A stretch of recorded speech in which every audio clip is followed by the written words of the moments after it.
dalam kesempatan yang kita habis untuk membicarakan tentang telah selesai membicarakan makna-makna yang tersimpul, pengajaran-pengajaran yang dapat kita ambil daripada bacaan dalam salat, khasnya dalam bacaan itu makna yang diberi oleh setiap orang. Ada beberapa lapis kepahaman yang patut kita ambil kira semasa kita baca tasawuf, tasawuf awal ataupun tasawuf akhir.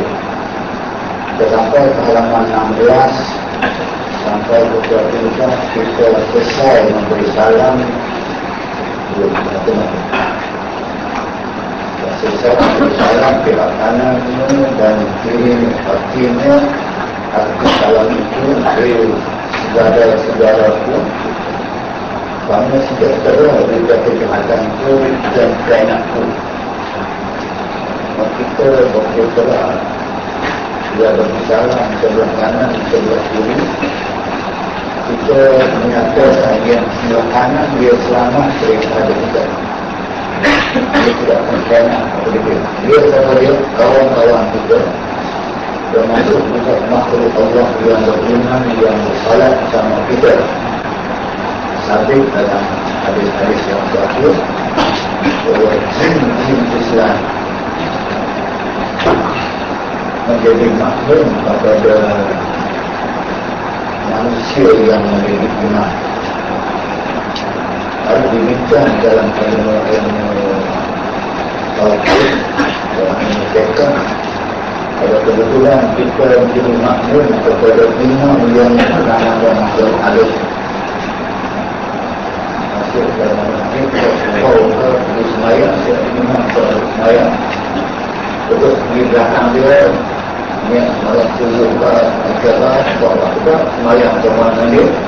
Lepas semayang disalamkan imam hilang.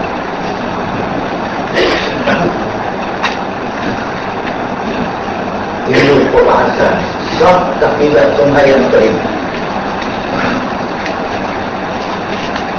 Jawapan sah. Kenapa sah?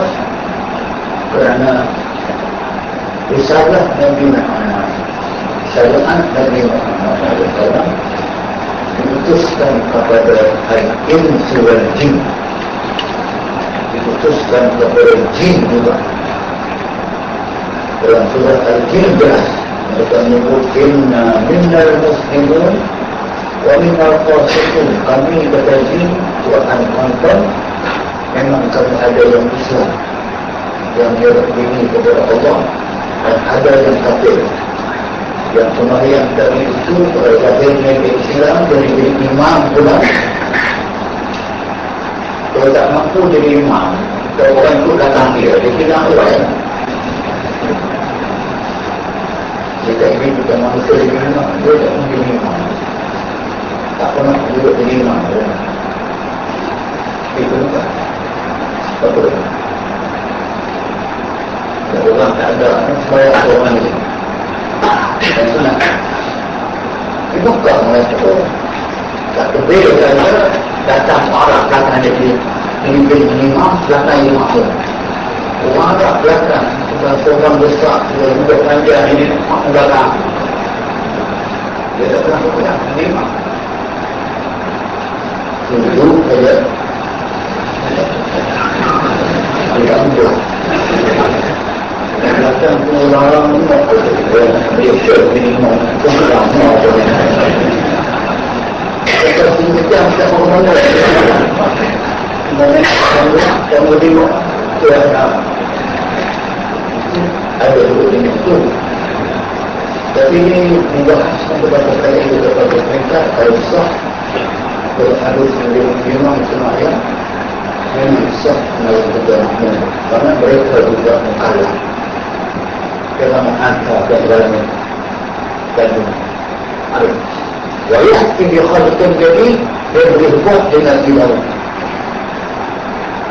Wa ma dzalika 'ala Allah bi'aziz, yang itu bukan ayat Allah Taala. Waktu berbalik ke sini kita berdoa. Allah Taala itu dia mulia, memuliakan orang yang sembahyang, maka inilah segala sembahyang. Maka inilah segala sunat yang tersebut itu kesempurnaannya sembahyang. Sunat-sunat tersebut tadi ini yang beberapa abang kita baca lama. Sunat abang, sunat hayat dalam sembahyang itu maka kita kena buat tidak cukupkan dengan hukum sahaja. Hukum 12 sahaja. Kenapa ada sunat abang, apa sunat hayat apa saja? Itu yang tersebut itu adalah kesempurnaan sembahyang. Dalam sembahyang ada yang amalan yang compulsory dalam itu, ada yang kompetitif yang perlu dibuat, dia sunat kalau ringkas, sunat yang ringan dipanggil sunat hayat, dan sunat yang berat itu sunat wajib dan sunat apaan. Dengan menunaikan kesemua tuntutan ini, itu adalah kesempurnaan sembahyang. Dan ada yang dituntut memeliharakan dia, itu ada yang dituntut oleh dia supaya dinamakan orang memeliharakan sembahyang dan dirikan haknya. Jadi kita dapat memenuhi segala keperluan yang disebutkan di hukum keadaan-nya, keadaan-nya, dan tahu tidak makna lebih kurang dan sebagainya. Maka itulah yang dipanggil orang yang memeliharakan akan sembahyang. Dia dikatakan alladzina hum ala salawatihim yuhafizun. Banyak kali kita pakai ada dalam surah itu. Orang yang memelihara sembahyang. Apa maksud dari sembahyang? Bukan pada waktunya punya sahaja, memelihara segala hak sembahyang, tuntutannya, tuntutan yang teratas, perkenaan dan ringan. Semua tuntutan dalam sembahyang kita dapat menyempurnakannya. Itulah juga orang yang memeliharakan sembahyang dan mendirikan hak sembahyang. Kita bukan saja ketahui oleh sunat hayat itu tiada dituntut, dijabarkan, dipaksakan, dimestikan untuk ketahui orang yang meninggalkan dia. Kita tahu sunat hayat, kita tidak buat sunat hayat, sengaja tinggal ataupun terlupa menjalankan, melaksanakan sunat hayat, dia tidak dimestikan, tidak dijabarkan. Jabr maknanya tuntutan yang sungguh-sungguh dipaksa, tak dipaksa, tak diminta, dia sudut takwil. Dan sunat al-Quran itu apabila ditinggalkan akan dia, sama ada dengan lupa atau dengan sengaja, sunat dipaksakan dia sudut takwil, iaitu dia ada sebanyak 8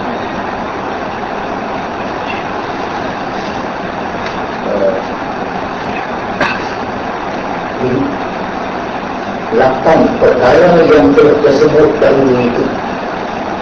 Maknanya sunat hayat ada 8 perkara yang kita bincang dulu. Kita tanya seorang-seorang 8 tu. Tahu 8. Kita selalu kita dulu ingat yang saya ingat hayat itu selain daripada selain kunut bagi Al-Quran saja, lain itu hayat banyaklah, tapi disimpulkan kepada 8. Menyenangkan saudara nak tengok balik halaman 9, baris 9 tu, 1, 2, 3, 4, 5, 6, 7, 8, ada 9. Sunat hayat ada 8.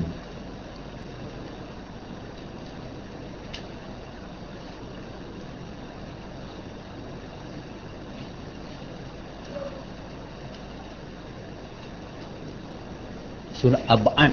Balik tengok sunat. Tak apalah, kita dah lepas dah. Okey. Iaitu tasyahud awal atau qunut subuh atau witir, dan selawat atas Nabi pada keduanya seperti yang dahulu sebut kenyataannya. So kita tak nak rujuk balik kepada yang ab'ad hay'ah itu. Bab malam ni saya kira begitu relevan dengan amalan kita. So, inilah masalah-masalah kecil yang tidak terdapat dalam huraian-huraian hadis, huraian-huraian fiqh, melainkan dalam kitab yang macam ni. Dia amat nak bincang malam ni. Sunat hay'ah tak apa kalau kita tertinggal dia, kita tidak payah sunat sujud sahwi. Kita tinggal sunat ab'ad 8 perkara, kita kena sujud sahwi. Tapi perbincangan ialah tertinggal yang macam mana. Kalau kita tertinggal qunut, tinggal itu tinggal macam mana? Tinggal yang sengaja tak mau baca qunut terus sujud, ataupun dia terlupa qunut. Jika terlupa qunut itu ukuran dia pula. Dia lupa di mana? Dia lupa sedang nak rokok, sedang nak sujud. Nak sujud pula sampai had mana yang dia kena patah balik, dia boleh patah balik, sekadar mana yang tidak boleh patah balik. Nak boleh kita nak rokok, kita dalam sembahyang subuh, bila sami Allahu liman hamidah, tu tempat yang sepatut kita baca qunut atas hukum sunat ab'ad. Terlupa kita akan tunduk. Kalau makmum belakang pun aware, sedar, dia senanglah. Orang yang belakang imam tu dia antara kewajipan dia, co-pilot tu. Yang belakang imam tu co-pilot tu. Dia kena tengok gerak-gerik imam. Jika dia ingat imam sudah mula nak tunduk dah, dia cepat-cepat kata subhanallah.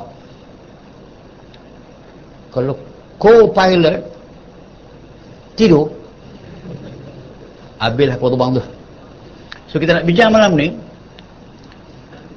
di manakah tempat yang bila imam lupa qunut itu dia nak tunduk, condong kepada tunduk, sekadar manakah dia boleh bidah balik, panggung balik, berdiri balik, sekadar manakah yang dia tidak boleh panggung dah, tidak boleh bangun dah. Jika dia buat juga batal sembahyang. Ini kuat serius. Yang kedua, tahiyat awal. Tahiyat awal selepas dia sujud pada sujud rakaat yang kedua, dia panggung rakaat yang kedua, memang tempat itu tempat dia kena duduk iftirash baca tahiyat awal. Tiba-tiba dia lupa untuk duduk iftirash sebagai baca tahiyat awal. Dia terus bangun. Bangun itu tu, sekadar manakah dia boleh duduk balik, sekadar manakah yang tidak boleh duduk balik, dan manakah tempat yang jika dia duduk balik batal sembahyang. Serius. Bukan benda kecil itu, benda yang kita selalu jadi. Itu perbahasan kita malam ni. Sebab saya minta tumpuan saudara saya sekalian.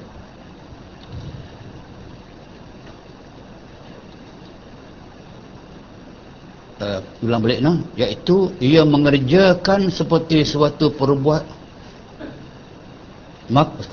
Maka sunat ia sujud sahwi apabila ia meninggalkan akan salah satu daripada yang 8, iaitu atau ia mengerjakan seperti suatu perbuatan yang membatalkan sembahyang dengan sengaja, tiada membatalkan akan dia dengan lupa, seperti memanjangkan rukun yang pendek, iaitu i'tidal, duduk 2 sujud, seperti berkata dengan sedikit dan makan yang sedikit, atau melebihkan rakaatnya dengan lupa, maka sunat sujud sahwi. Ini beberapa pendetailan yang kita melakukan kesilapan. Kesilapan ini kecil, silap itu kerana terlupa, bukan dengan sengaja. Sebab kaedah sujud sahwi itu sujud kerana lupa. Kalau tidak lupa tapi sengaja kita tinggalkan, maka apa makna sujud sahwi?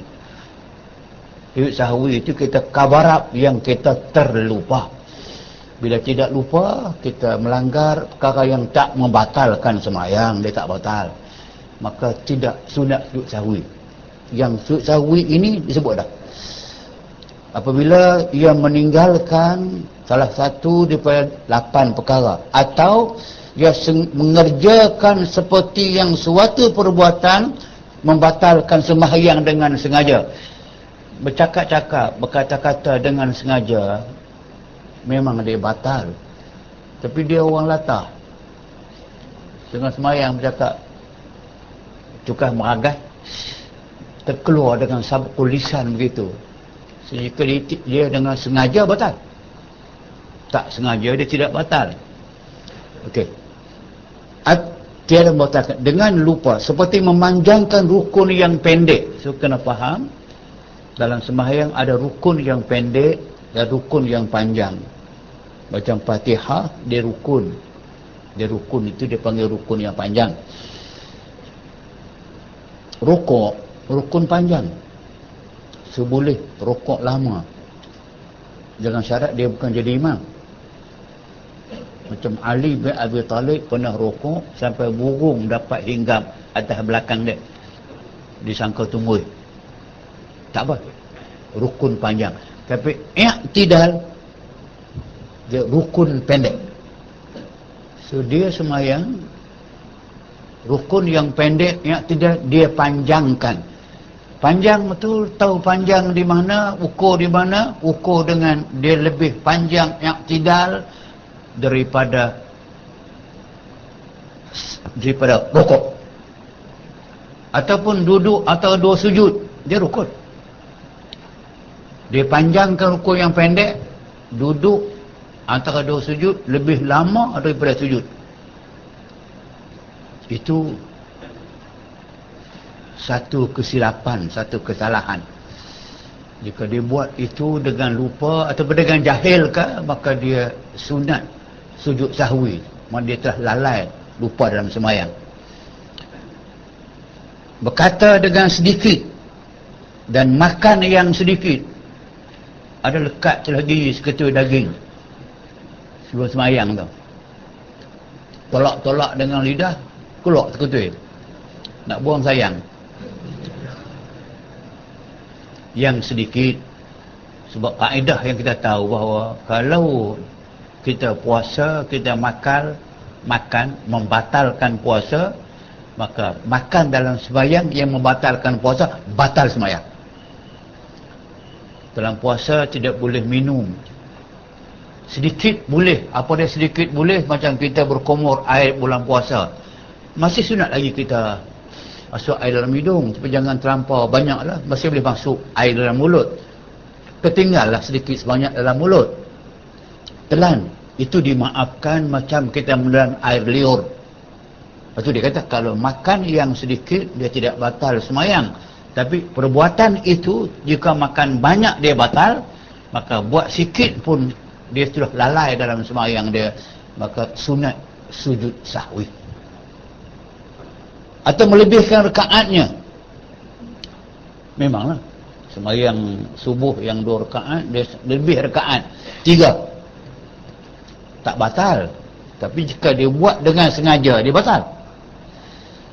Lupalah, terlebih. Yang lebih ini pun kita akan bincang. Yang lebih ini pun, yang rakaat lebih tadi itu, manakah kadar yang dia boleh kembali semula kepada duduk baca tahiyat dengan tidak batal sembahyang, manakah yang dia kembali yang batal sembahyang. Itu penting kita tahu nanti.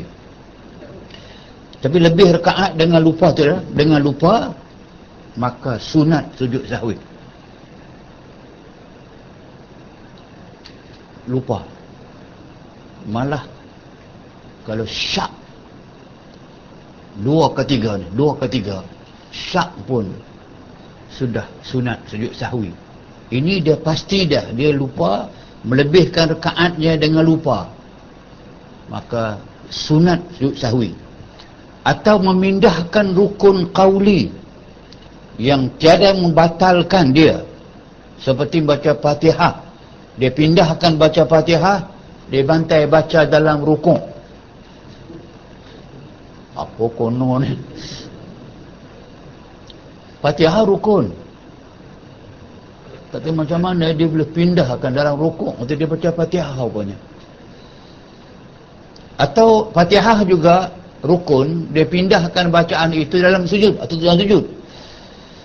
Atau membaca tahiyat pada qiyamnya, tempat yang membaca Fatihah dia baca tahiyat, tempat orang baca tahiyat dia baca Fatihah, itu sebagai contoh. Maka sunat ia sujud sahwi. Dia berlaku ni khasnya imam. So imam kadang-kadang tu macam imam jemaat ke imam raya ke, dia pengalaman saya ada, pernah kerja semua tu. Kadang kita nak baca ayat tu, kadang tu bimbang, takut tak kena nanti tu. Kita remind balik sampai dalam semayang sunat kita baca tu. Ya. Kalau terlampau nak jaga, tak mau lupa tu. Ataupun tidak lalai, tak tahu. Dalam tahiyat tu dia ingat macam dalam qiyam. Allahu akbar, tangan angkat. Alhamdulillah rabbil alamin rahmanir rahim.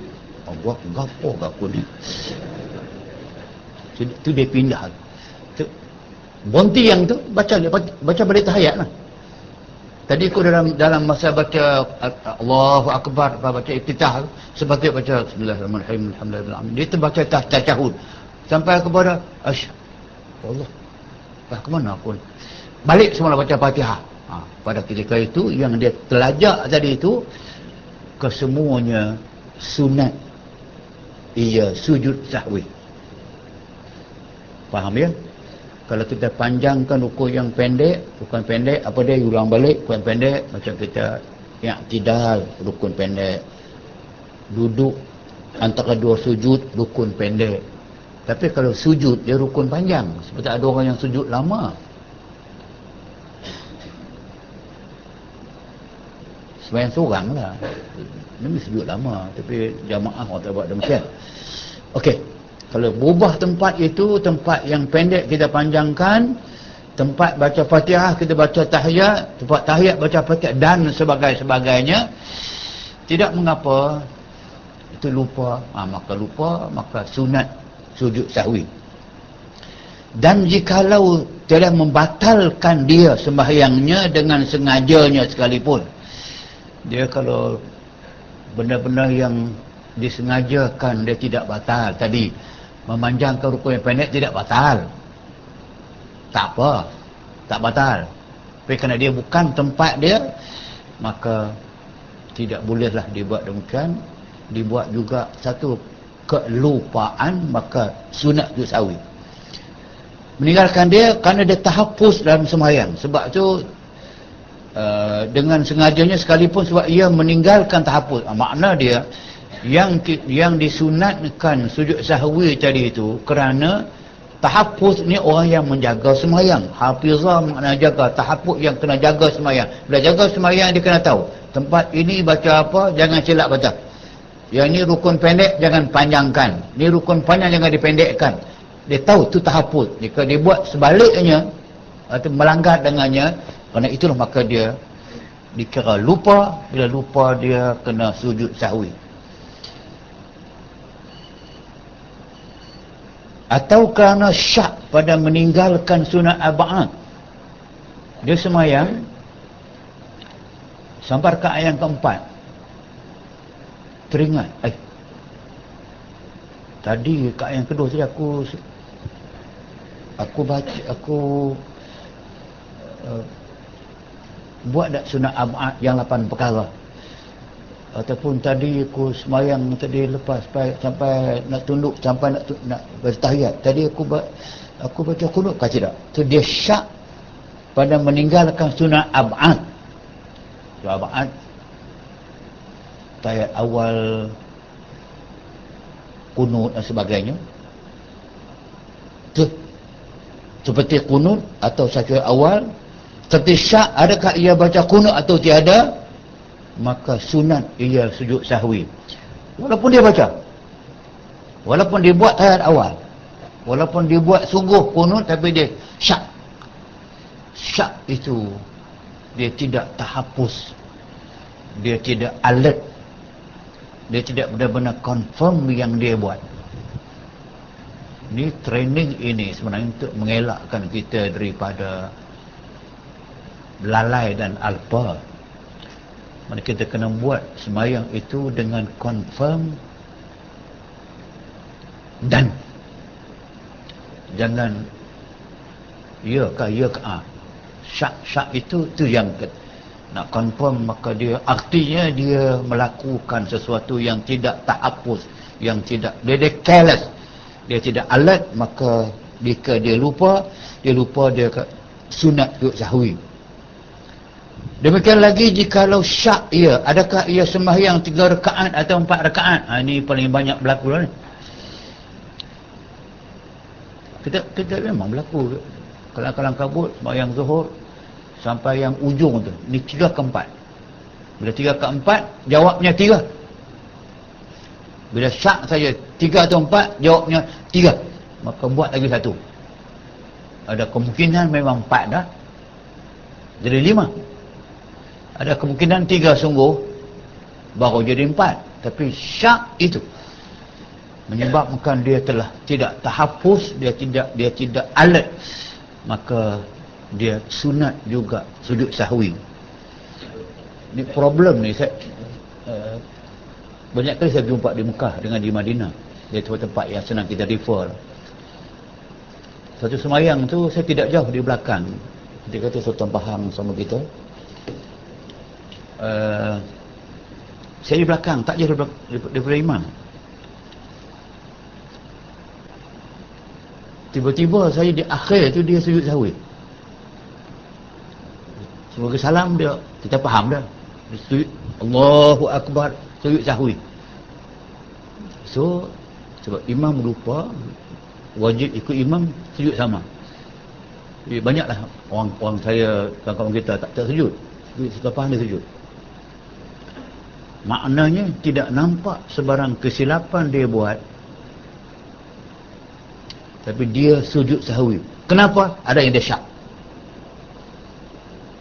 Misalnya dia syak dekat yang terakhir tu, ni 3 ke 4, 3 ke 4 lah. Dia pun terus duduk dan orang tidak tegur. Maknanya syak aku tadi itu ada, tapi kebetulan aku ambil tindakan yang betul. Orang tidak subhanallah, tapi dia kena sujud sahwi. Ni yang kacau ni. Kalau sembahyang seorang tak ada masalah, lantak lah.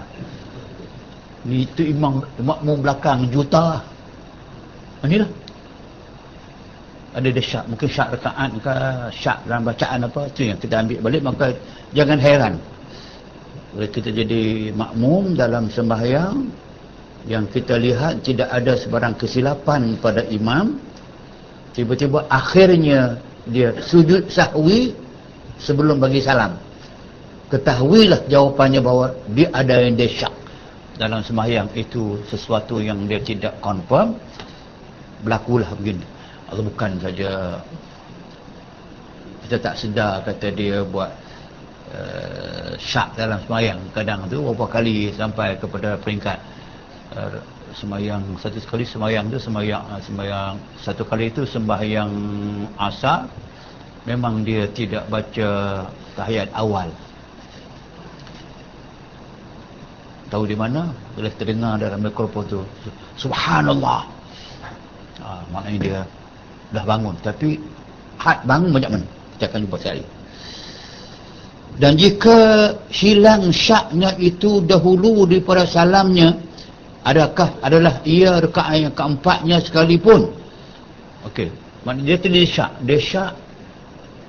Antara nak jawab syak dengan tidak tu sebelum akhir, sebelum sampai nak baca tahiyat tu, dia yakin bahawa dia buat betul, pun sunat sujud sahwi. Senang tuan-tuan puan-puan faham. dalam semayang ini dia hendakkan kepada keyakinan yang mutlak. Baca pun yakin, rukun, rokok ke, i'tidal ke, sujud ke, tahiyat awal, akhir ke, semua kena yakin. Timbul syak saja, maka kita sudah lalai. Maka tanda kita lalai, kita dihukumkan kena, bukan dera lah, bukan denda, tapi macam dera, macam denda lah, kena sujud sahwi. Sujud sahwi, sujud kerana lupa, kerana taradudnya, pada lebihnya. Taradud mana, kerana dia taradud ini kerana dia syak, dia berulang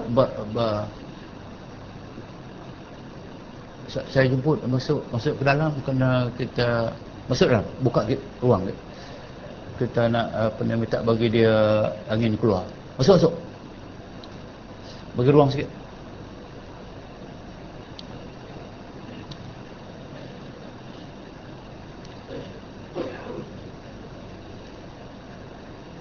Kerana kita semua menuju kepada makna yang sama. Kita faham sekarang ni, kalau dia ada sedikit taradud, ada sedikit dia taradud ini, dia ya kah tidak, dia begitu, not certain sahaja, walaupun di ujung dah nak habis semayang dah, dia taradud juga di ujung tu.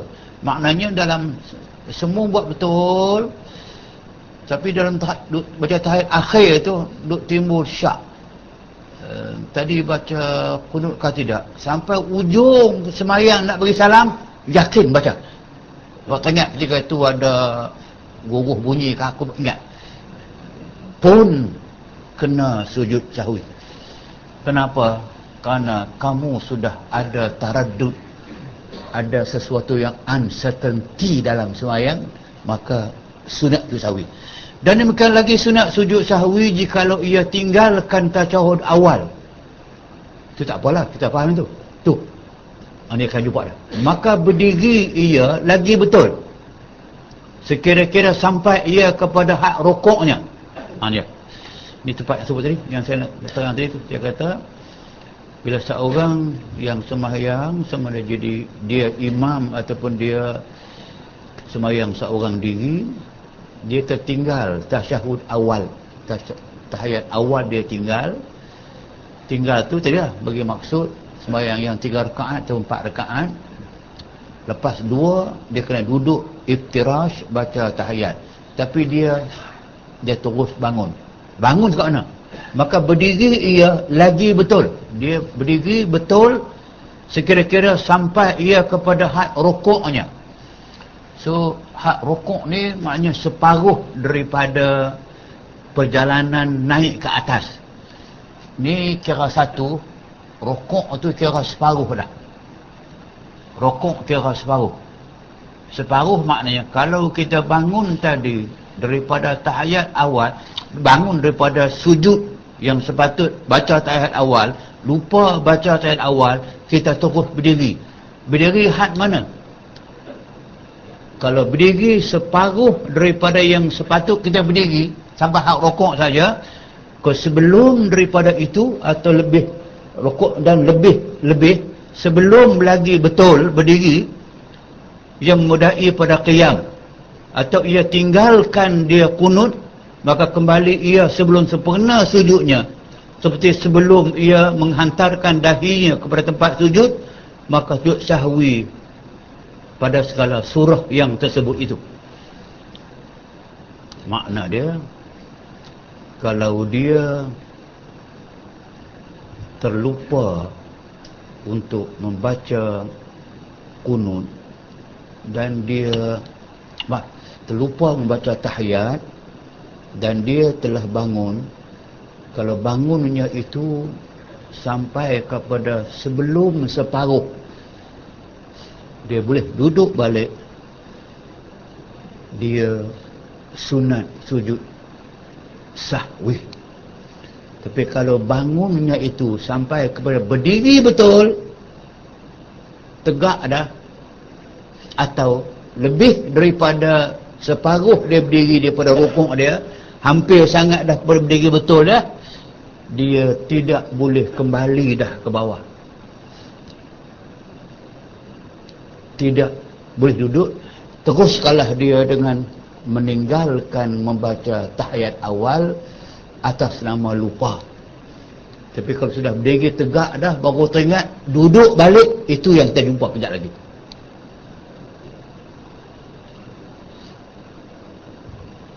Jika lupanya atau jahilnya, dia lupa pun kena, dia jahil pun dia kena sujud sahwi. Dan jika kembali ia kepada qunut, jika kembali ia kepada qunut atau kepada tasyahud awal, padahal sudah hampir kepada qiyamnya, sudah 80% dah kepada berdiri tegak tu, 90% dah dekat-dekat nak tinggi dah, atau hampir kepada sujud, tadi lupa qunut, tunduk tu lebih separuh dah, hampir sangat kepada sujud, batallah sembahyangnya jika sengaja ia meninggalkan keduanya.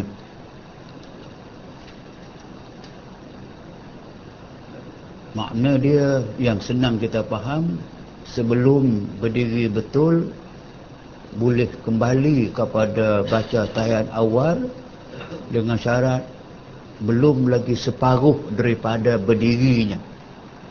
Itu masa dia duduk. Kalau masa dia berdiri nak baca qunut, dia tunduk ke bawah, jangan sampai lebih daripada separuh sujud dia.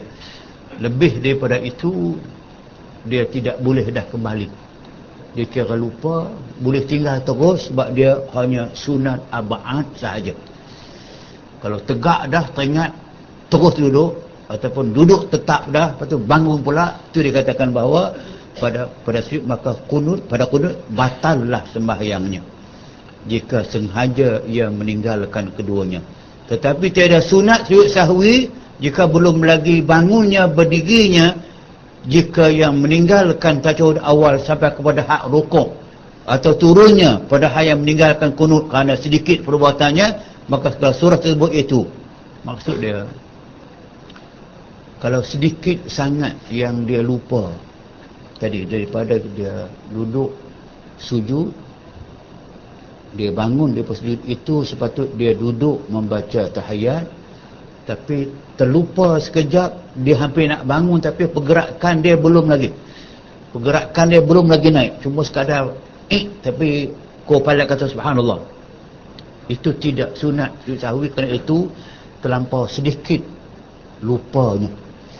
Lupa itu lupa pada pergerakan, tapi lupa kepada lain masalah. So, dia tidak sunat sujud sahwi jika belum lagi bangunnya berdiri. Jika yang meninggalkan tasyahud awal sampai kepada rukuk atau turunnya pada yang meninggalkan qunut kerana sedikit perbuatannya, maka segala tersebut itu, jika imam atau orang sembahyang sendirinya, kalau dia imam maka, atau dia sembahyang sendiri, sembahyang seorang pada surah, pada gambaran-gambaran tadi, itulah dia keadaannya. Yang senang lagi sekali saya fahamkan bahawa lupa dalam dua surah ini. Apa dia? Satu surah dia lupa baca qunut, dua surah gambar yang kedua dia lupa duduk tahiyat awal. Kedua-dua ini bergantunglah kepada, kalau sedikit sangat yang dia lupa, ikut kitab ini dia tidak payah sujud sahwi. Pasal tadi nak menjaga supaya makmum nanti jangan bercelaru di belakang. Sebab dia tak nampak pun silapnya di mana. Jika pergerakan sampai orang nampak dia bangun, atau dia lupa, itulah kena sunat sujud sahwi. Kalau sedikit sangat, maka tidak payah sujud sahwi kerana takut makmum nanti bercelaru. Kalau silapannya, kelupaannya ketara, barulah kena sujud sahwi. Maka jikalau yang sembahyang itu makmum, maka tiada tafsir lagi, hanya wajib ia kembali mengikut imamnya. Ini senang. Ini jenis makmum yang lawan tokel. Berlaku. Tambah dalam kes sujud tilawah yang cukup senang kita nampak. Dalam kes sujud tilawah, apa dia? Orang yang faham tak apalah, yang tidak faham sujud tilawah, sujud apa nama ni, sejadah. Imam sujud, Tapi dia rokok. Dia rokok. Bolehkah tidak lepas rokok dah tu baru sedap? Weh, orang semua tong tu. Dia tak boleh dah. Tak boleh dah. Dia hanya boleh balik semula kepada berdiri tegak dan tunggulah imam balik sama dengan dia. Sama juga dengan kalau dia silap. Pada rakaat yang kedua, imam membaca tahiyat awal. Tapi dia belakang tu lupa, dia imam baca tahiyat awal, orang sebut tahiyat awal, dia seorang-seorang jadi hero, bangun je. Lepas bangun baru sedap, orang duduk semua dah. Apa nak buat? Tidak khilaf pada kita sebab dia makmum, dia mesti tunduk balik, duduk balik semua orang. Makmum boleh. Itu dikatakan bahawa maka tiada tafsil lagi, hanya wajib ia kembali mengikut imamnya.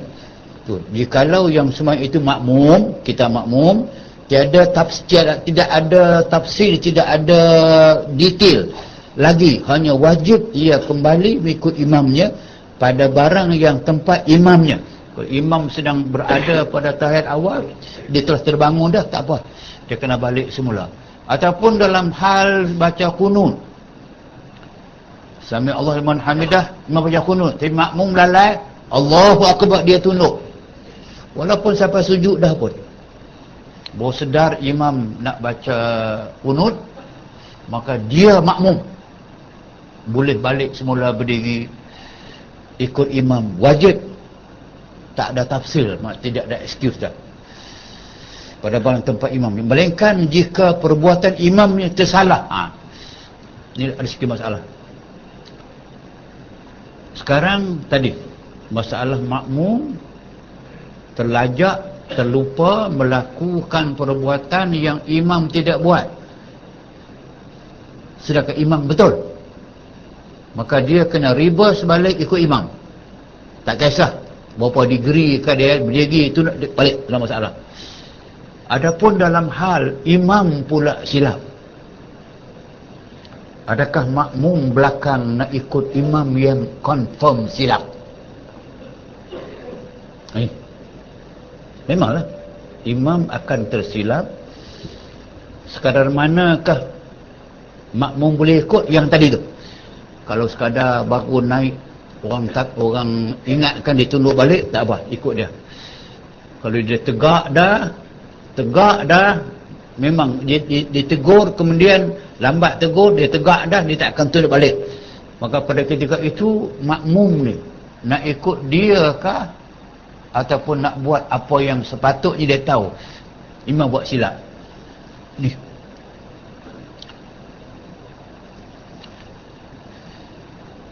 Melainkan jika perbuatan imam itu tersalah, ia mengerjakan sesuatu yang membatalkan sembahyang, seperti ia qiyam sudah betul tempat perdiriannya. Tadi tu, kalau imam tidak membaca tahiyat awal, dia berdiri sampai betul dah dirinya itu,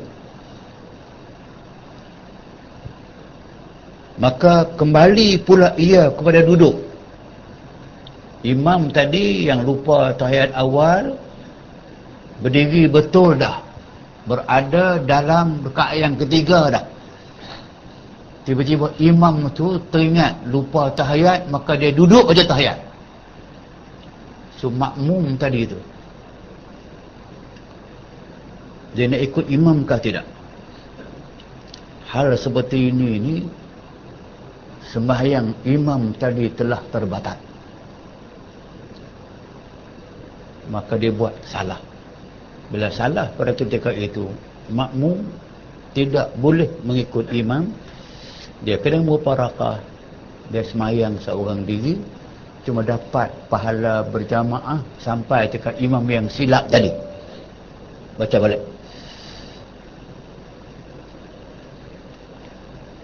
Melainkan jika perbuatan imam itu tersalah, ia mengerjakan sesuatu yang membatalkan sembahyang.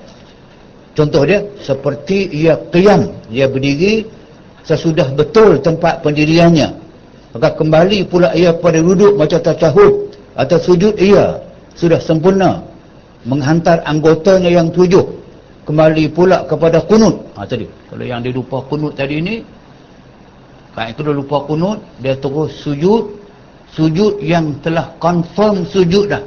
Dari dia dah sampai ke tempat sujud, 2 tangan tempat sujud, 2 lutut tempat sujud, 2 hujung kaki tempat sujud.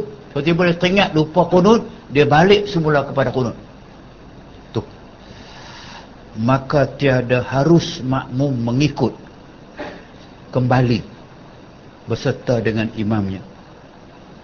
Tetapi hendaklah menanti berdiri imamnya jika sudah ia berdiri serta imamnya pada surah meninggalkan tasyahud awal, atau belum lagi berdiri ia, maka kembali imamnya duduk tasyahud padahal ia sudah berdiri betul, wajib makmum itu berdiri, jangan ia duduk bersama dengan imamnya.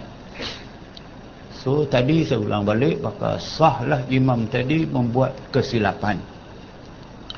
Bila buat kesilapan, kalau kesilapan dengan sengaja, batal semayangnya. Jika dia kesilapan tu dengan dia lupa, makmum tidak boleh ikut dia, sebab sah dah dia buat silap.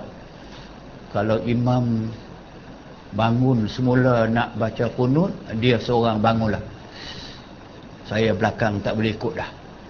Kalau tadi tayat awal, kita sedang tayat awal, dia tayat awal tapi dia bangun, mungkin lupa kunut pada rakaat yang kedua, dia seorang saja bangun, makmum tidak boleh bangun kerana tidak boleh ikut orang yang telah confirm dia salah.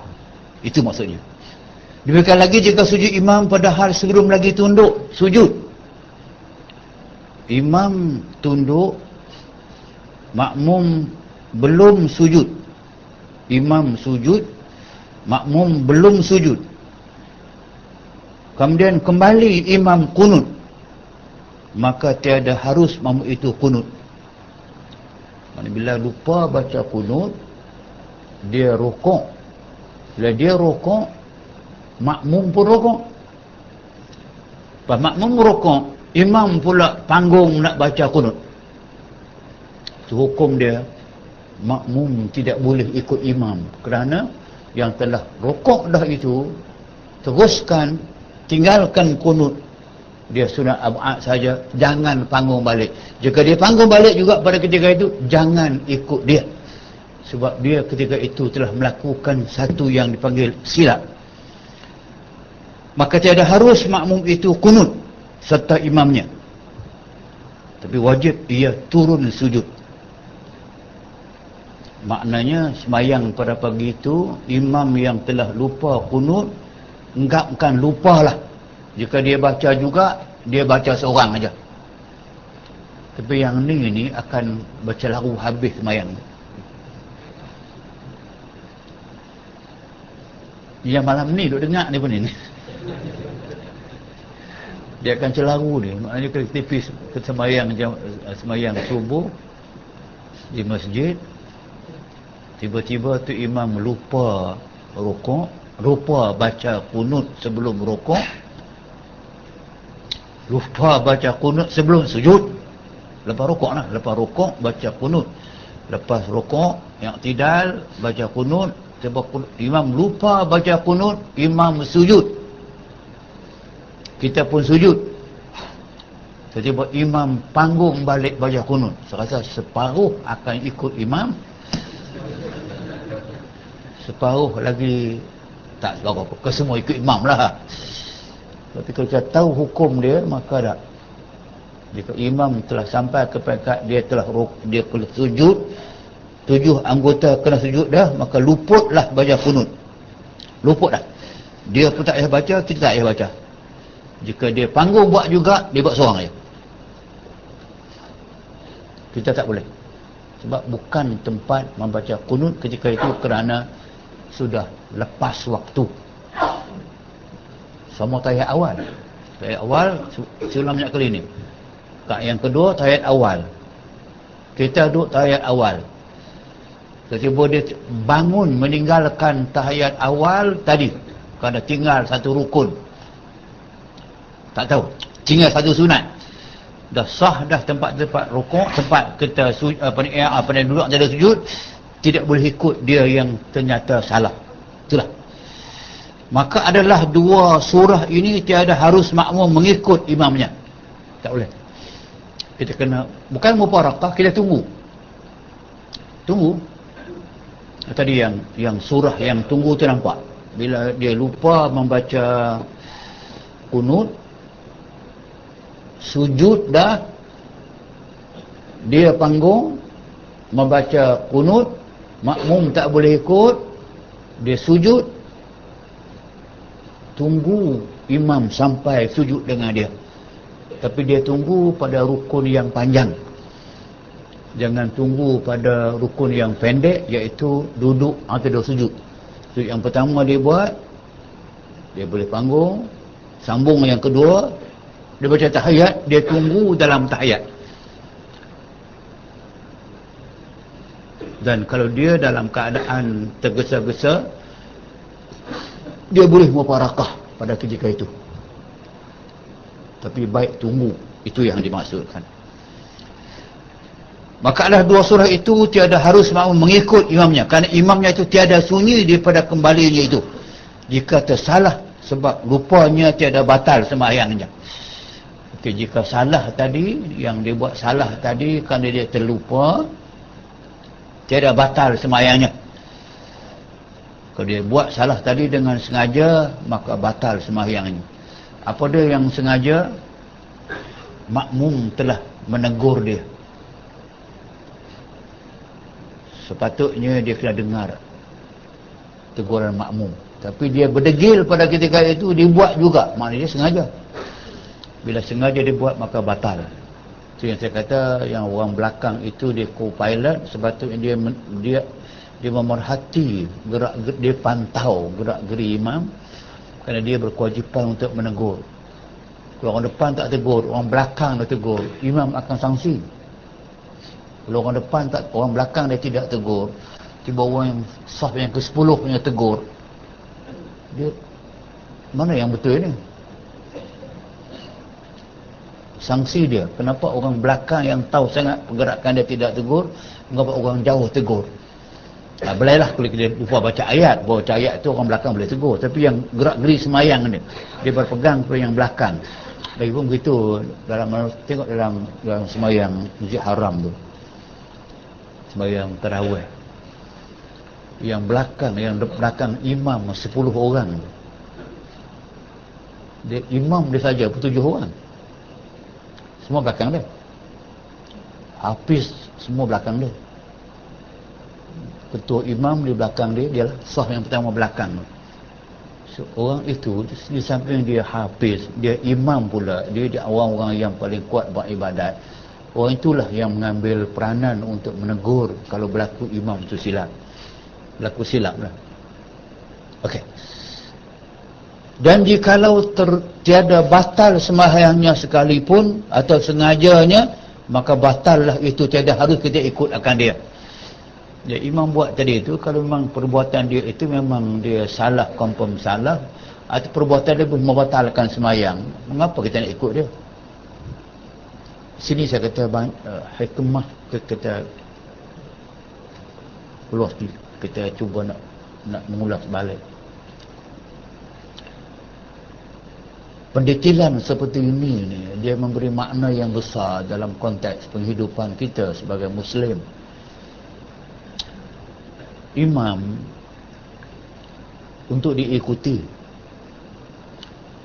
kita ambil dia sebagai imam kita untuk kita ikut daripada awal sampai akhir, dengan syarat dia tidak melakukan sesuatu yang tidak disuruh dalam sembahyang berlaku. Jika dia buat sesuatu yang tidak disuruh dalam sembahyang, ataupun dia keluar daripada cara-cara sembahyang yang biasa, ataupun terlebih rukun, terlebih apa sebab saja, orang belakang wajib tegur. Bila tegur sahaja dia wajib ikut. Jika dia tidak ikut, kita tidak boleh ikut dia. Kena mufarakah. Itu yang kita buat daripada dulu sampai sekarang, sampai bila-bila. Dia mengajar umat Islam ini dengan cara praktikal. Sebab ini setiap hari kita berjumpa. Maknanya kalau kita berada dalam satu masyarakat yang terpaksa kita buat suatu organisasi ketua, ikut ketua, dia imam lah. Organisasi kehidupan, tak kira dalam semua keadaan lah, di mana pun ada ketua. Ketua mana imam lah. Imam semayang, imam dalam penghidupan. Imam penghidupan ialah ketua kita dalam organisasi. Kalau dia buat silap dalam memimpin kita, kita wajib tegur. Dia wajib taat kepada yang dia tegur. Kalau dia tegur kepadanya, tak semesti teguran itu orang yang berada dalam organisasi. Orang luar boleh tegur. Contoh dia, tuan-tuan semayang, saya semayang, lupa ayat, yang belakang ke semua pun lupa. Tapi ada orang seorang yang tak semayang, yang semayang dah agak, yang baru sampai ke, dia yang luar semayang tegur. Boleh pakai tak orang luar tegur dalam semayang? Jawapan dia boleh. Maknanya orang dalam parti, tak sampai tu. Orang dalam parti dia tegur pun dia wajib tak. Yang keluar parti pun dia wajib. Saya ambil pada semayang tadi. Kalau orang di luar semayang, macam orang yang semayang dah, kita semayang dah, lepas semayang dah, duduk tepi sebagainya, datang semayang seorang pula, dia semayang, dia baca ayat, dia lupa ayat. Dia baca seorang kah, ataupun dia 4-5 orang kah, orang yang tu lupa. Tapi kita yang orang hafiz seorang tepi tu, tolong sambung ayat yang dia lupa. Dia wajib taat. Kalau itu kita berpegang, maknanya al-haq, yang benar, mesti ditunjuk. Kalau dalam sembahyang boleh tegur imam, takkan luar sembahyang tak boleh. Kalau sembahyang pun boleh tegur, di luar sembahyang aula lebih tegur. Bila ditegur sahaja, maka dia wajib taat. Bila wajib taat, maknanya dia kena ikut apa yang dinasihatkan yang betul. Jika dia tidak mau ikut teguran yang baik, maka wajib orang belakang mufarakah.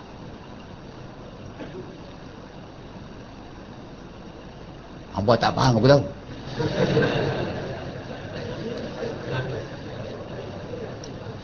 Faham, aku tak faham. Dah, kaedah Islam ni banyak. Daripada tengok tu, daripada sebab tu Allah Ta'ala bagi hidayah macam Abu Bakar, Umar, Osman, Ali. Dia dilantik menjadi imam semayang oleh Nabi. Masa Nabi ada lagi pun, Nabi telah suruh Abu Bakar menjadi imam semayang subuh. Mesej cukup clear. Lepas Abu Bakar jadi imam semayang, Nabi keluar pada pagi itu. Nabi keluar, ialah rumah dia, imam masjid kan sebelah kan. Bila keluar tu Nabi, Abu Bakar nampak kan? Kita bayangkan yang mihrab Nabi itu, yang sebelah kiri itu rumah Nabi kan. Nabi keluar, Nabi ke depan, Nabi keluar, Abu Bakar nampak Nabi keluar saja subuh tu, dia step down. Abu Bakar isyarat dengan dia, kata sambung. Abu Bakar naik balik semayang, jadi imam. Abu Bakar menjadi imam, Nabi ada menjadi makmum. Habis semayang, setelah masuk balik, pagi itu dia wafat. Bila wafat, perbincangan nak mencari ganti kepimpinan. Sebab Nabi pemimpin rohani dan jasmani. Rohani tak apalah, wahyu dia terima. Jasmani menjadi ketua negara Islam. Siapa dia? Bahas panjang lah. Itu dia orang dalam keadaan suguh Nabi wafat. Bila kesemua kemuncak itu, bangun seorang sahabat, Point Checkmate. Dia kata, lupakah kita pada pagi tadi Nabi telah reda dengan Abu Bakar menjadi imam dalam sembahyangnya, menyembah Allah Ta'ala secara khusus. Apakah kita tidak boleh reda menjadi Abu Bakar imam kita dalam hal penghidupan? Apa sangat ada penghidupan ini? Dalam sembahyang pun Nabi boleh ikut Abu Bakar. Takkan dalam dunia tak ikut Abu Bakar? So point itu checkmate. Siapa pun tak boleh lawan kerana ternyata Nabi telah mengisyaratkan Abu Bakar menjadi khalifah. Okey. Nanti Abu Bakar cantik menjadi imam dalam sembahyangnya, menyembah Allah Ta'ala secara khusus. Apakah kita tidak boleh reda menjadi Abu Bakar imam kita dalam hal penghidupan? Apa sangat ada penghidupan ini? Dalam sembahyang pun Nabi boleh ikut Abu Bakar. Takkan dalam dunia tak ikut Abu Bakar? So point itu checkmate. Siapa pun tak boleh lawan kerana ternyata Nabi telah mengisyaratkan Abu Bakar menjadi khalifah. Okey.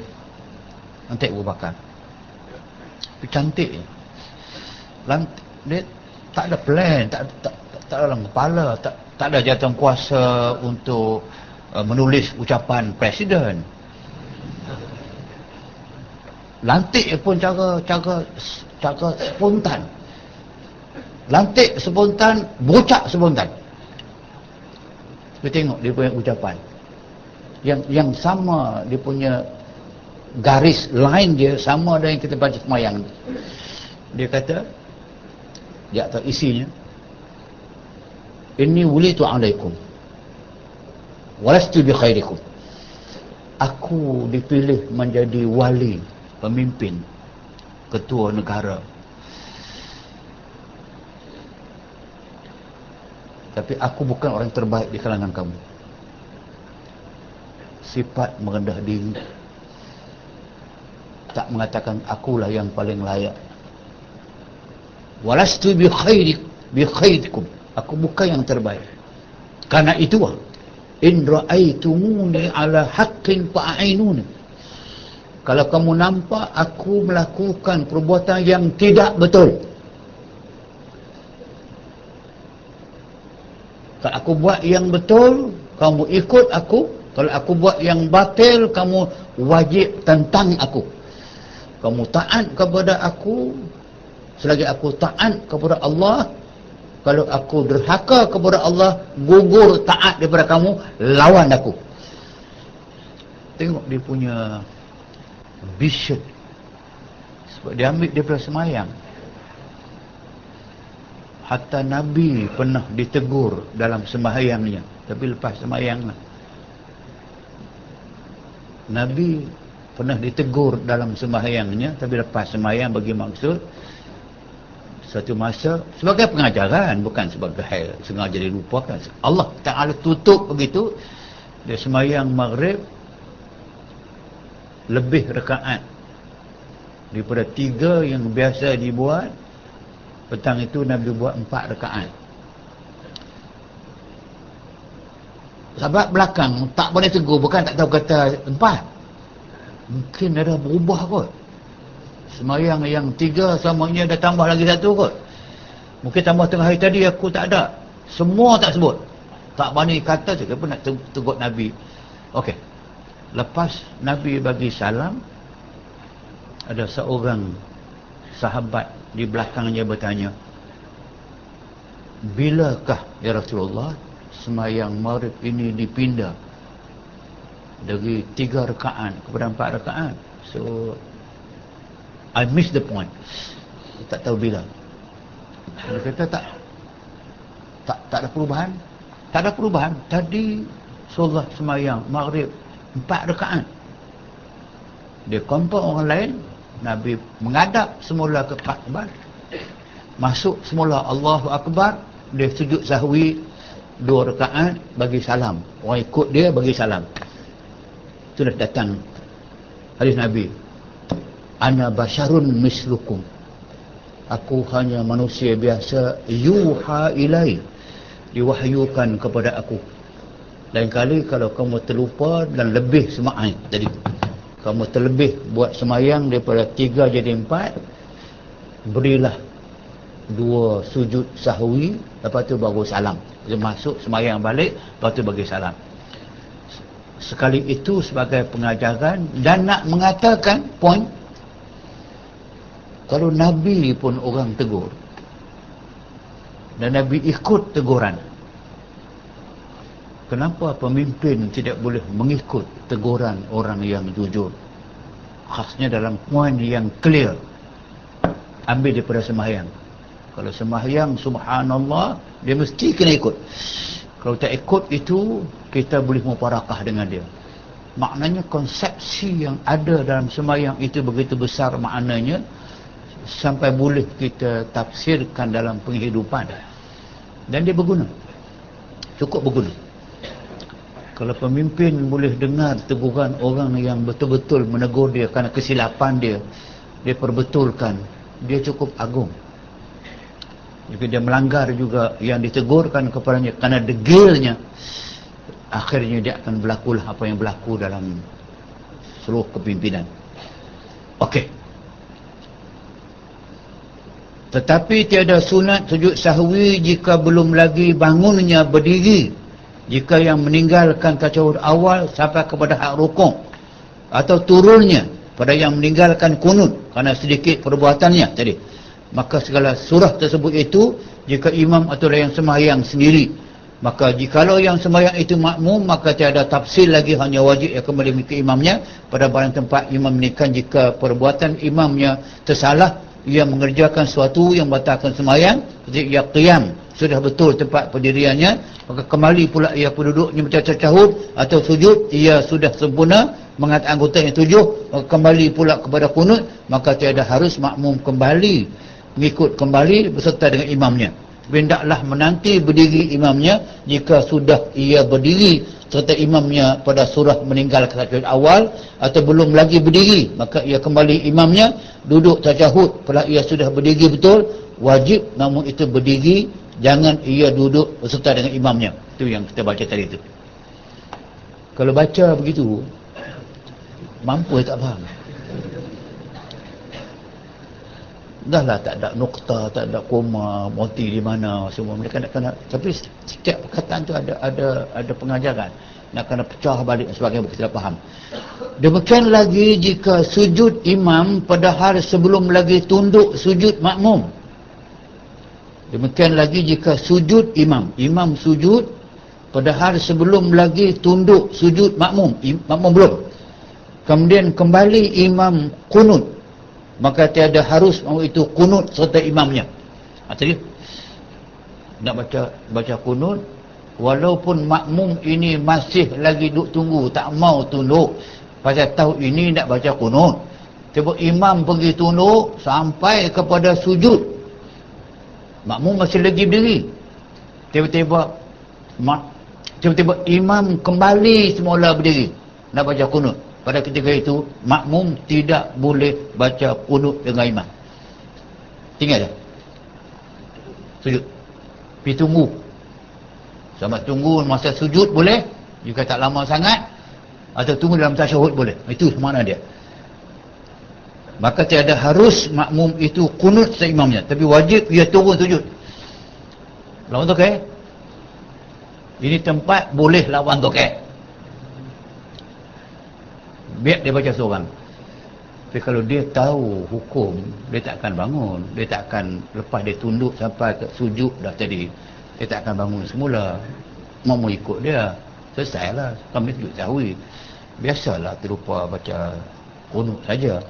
Tapi kalau dia tunduk dah sampai ke bawah dah, 7 anggota sujud telah sampai ketika semayang dah, dia tak boleh bangun. Dia bangun juga, dia bangun seorang-seorang lah, aku tak ikut kamu dah.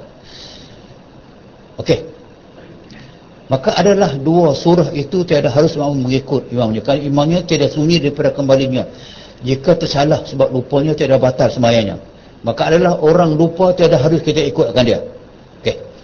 Dan jika tiada batal sembahyang sekalipun atau sengajanya, maka batallah itu, tiada harus kita ikutkan dia. Bermula sujud sahwi itu 2 sujud jua. Ini senang kan? Dan jikalau banyak lupanya sekalipun, dalam sembahyang tu 10 kali lupa,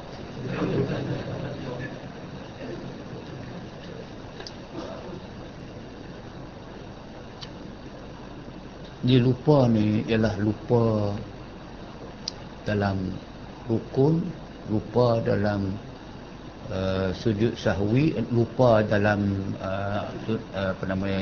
kunut, lupa dalam tahiyat. Tapi jika dia lupa baca ayat Quran, dia bukan lupa rukun, ayat Quran dia sunat saja. Bila tersalah baca ayat Quran ataupun lupa baca ayat Quran, orang belakang tegur, lepaskan lupa dia, yang itu tidak sunat sujud sahwi. Kan selalu berlaku. Jarang berlaku.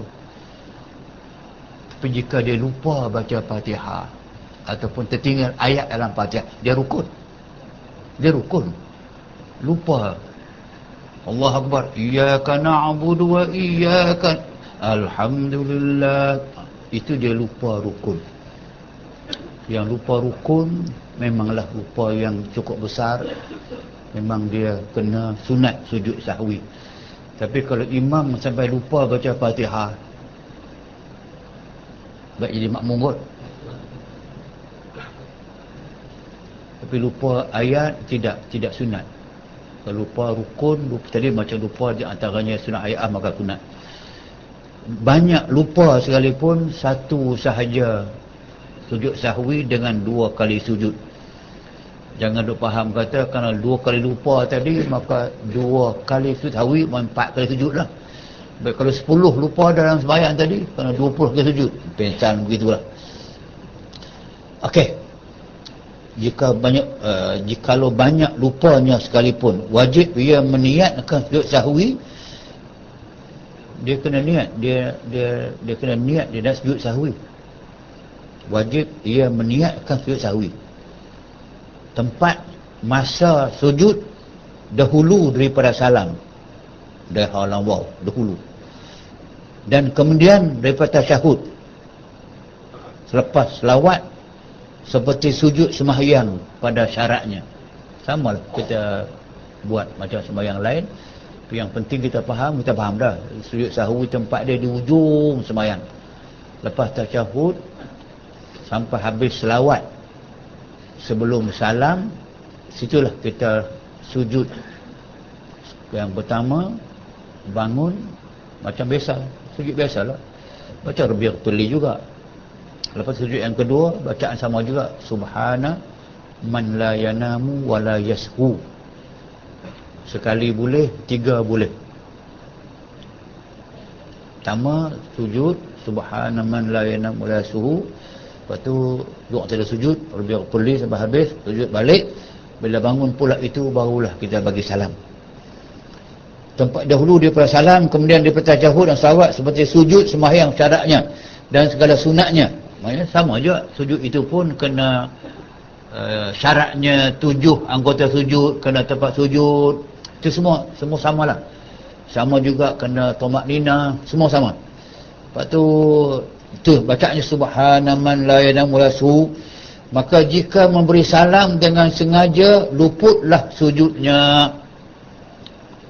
Dia tahu dah dia lupa tadi. Di akhirnya dia sepatutnya sujud sahwi. Lepas tu dia bagi salam. Assalamualaikum warahmatullahi wabarakatuh. Allahu Akbar. Apa kono imam ini? Salam yang pertama tu rukun. Salam yang kedua tu sunat hai'ah. Apa guna dia? Gunanya kalau kita dalam konteks lain, kita Assalamualaikum warahmatullahi wabarakatuh. Assalamualaikum warahmatullahi wabarakatuh. Guana gak mau dah habis semayang dah. Batal pada ketika itu, semayang sudah sah. Kalau anda bagi salam juga lepas terkentut tadi itu, makna ada masuk dalam semayang balik. Pasal salam yang kedua sunat hai'ah. Sunat hai'ah dalam semayang. Maka haramlah berbuat demikian kerana kita masuk sembahyang balik waktu kita tidak ada wuduk. Sebab tu di sini kata.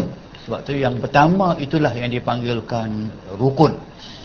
Salam kanan sahaja yang rukun. Kiri tidak rukun. Sembahyang jenazah, mazhab kita, pegangan kita Syafi'i, kita bagi salam 2, satu sebelah kanan jenazah, satu kanan, satu kiri. Tapi dalam Hanbali, kita semayang di Mekah, Madinah, Assalamualaikum warahmatullahi, cabut. Dia sebelah saja. Sebab kita dah biasa dua. Tapi bila imam buat satu, kita pun satu juga. Imam buat dua, kita buat dua. Kalau kita imam, kita semayang berimam dengan dia, dia semayang salam sekali sahaja, kita buat dua kali, kita lawan tu, okey? Sama dengan cerita ulang banyak kali dah, kita semayang imam yang tidak baca kunut, kita tidak baca kunut pasal ikut imam wajib. Kalau kita baca kunut, kita baca yang sunat, kita meninggalkan yang wajib. Dia belaga ketika itu, dia antara wajib dengan sunat. Kaedah dalam semayang, belaga sunat dengan wajib, buat yang wajib dengan yang sunat. So mengikut imam tu dia wajib. Dia tunduk, kita tunduk. I'tidal, sujud, kita sujud. Lepas tu ada orang kata, Ustaz, ada dan, Ustaz tu, dan. So imam bagi peluang kita baca kunut. Lah, ambil di mana imam bagi peluang tu? Imam tu duk kata baca kunut bid'ah. Bagi peluang pula kita. Dah. Dia tak bagi peluang. Memang dia pegang dengan hukum dia. Dia tu saya dah sebut dah, style ilmuwan yang di sekitar Hijaz, Mekah itu, dia kira yang dibuat sahaja betul, yang lain kesemua tak betul jika tidak sama dengan dia. Yang tidak betul tu memang dihukum bid'ah saja. Yang timbul surat khabar baru ni tu, yang mufti di utara baru jadi mufti, dia jadi imam semayang, dia bagi salam, tengok orang sapu muka, kerja bid'ah, sapu muka lepas semayang. Dah jadi isu.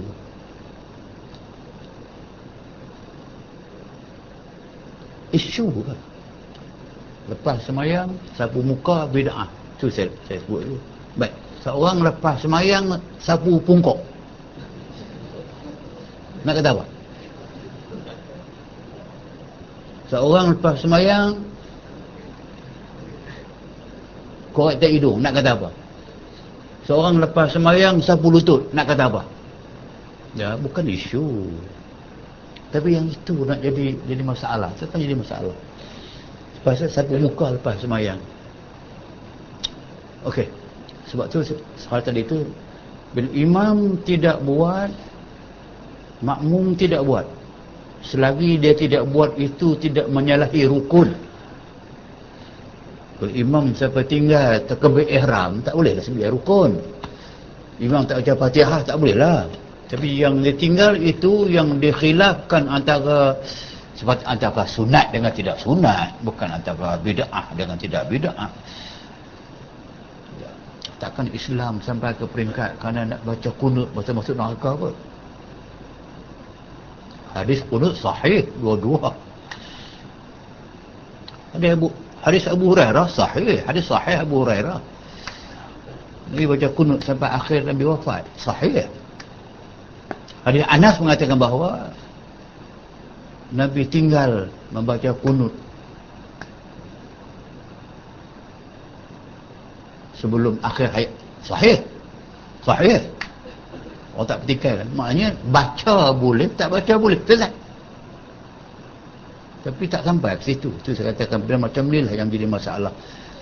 Okey. Maka jika memberi salam dengan sengaja luputlah sujudnya, tiada dapat lagi ia sujud kemudian daripadanya, atau lupa dan panjang perceraiannya, demikian juga tiada dapat lagi ia sujud, atau hampir perceraiannya. Perceraian maksud dia di antara dia bagi salam dengan dia balik semula ke sujud sahwi itu, dia sama ada pendek masa dia ataupun panjang masa dia. Dia tengoklah apa. Jika memberi salam dengan sengaja luput sujud, dia tiada lagi sujud kemudian, atau lupa, dia lupa dan panjang antara lupa tu panjang sangat, tiada dapat lagi sujud atau hampir percaya sekejap sangat, maka sunat sujud sahwi. Maknanya kalau dia terlupa, dia boleh balik semula kepada sembahyang. Sujud sahwi boleh. Kalau dia buat dengan sengaja, dia memang dia ingat, dia lupa, dan dia tak mau sujud sahwi dengan sengaja, lepas itu, lepas bagi salam dah tu, teringat juga nak sujud sahwi balik. Kalau dia terlupa, dia boleh balik semula. Kalau tak panjang sangat masa di antara salam dengan dia buat balik tu, jika dia terlupa. Kalau tak terlupa, tak boleh buat. Pendek pun masa pun tak boleh, panjang pun tak boleh, kerana sujud sahwi disunatkan kepada yang lupa sahaja. Jika sujud ia, okey, dan bila sujud ia, jadilah ia kembali kepada sembahyang, maka wajib mengulangi salam lain. Maka dia, kalau dia kembali semula kepada sembahyang lepas dia tinggal tadi itu, dia kena wajib, kena buat lain, kena mengulangi salam lain. Salam lain salam rukun lah, sedangkan yang sujud sahwi sunat saja.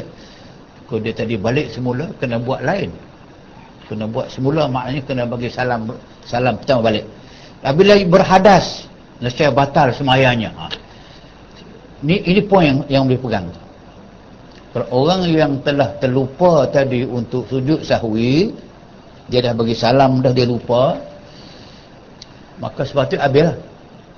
Tapi kan dia lupa juga yang tu, tadi lupa kunut, dia lupa sujud sahwi pula, dia boleh balik semula kepada sembahyangnya, dia masuk balik, dia sujud sahwi balik,